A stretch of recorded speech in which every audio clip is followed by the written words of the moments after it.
Мирна атмосфера, без поголеми чекања и брзо спроведување на постапката.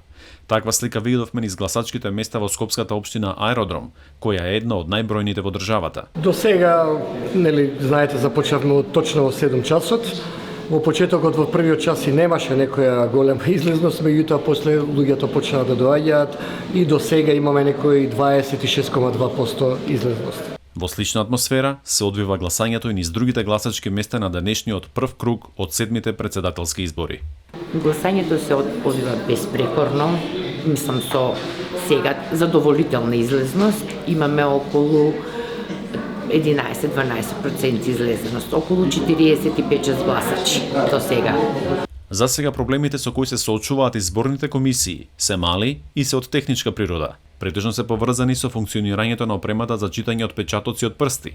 Во случај кога читачот не може да ги препознае отпечатоците, се применуваат и рачни проверки и евиденции за гласањето. Проблемите беа мали, немавме некои посериозни и да имавме некој проблем, тука имаше техничка поддршка, така да тоа се решаваше во самиот момент.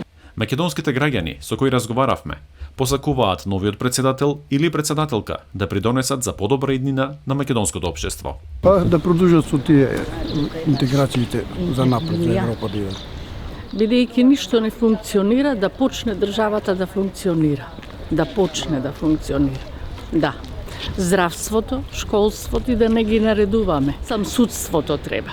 Ние сме во Македонија. Мислам, треба да си останеме македонци и Македонија. Некои сметаат дека функцијата председател треба да добие и поголеми ингеренции.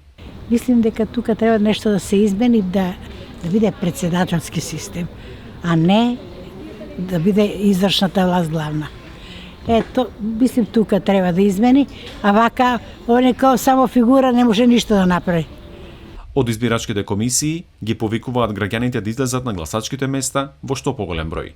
Да си го исполнат своето демократско право, да си дојдат да си гласат, да си бидат изборите, да си поминат мирно, да си течат во најдобар ред.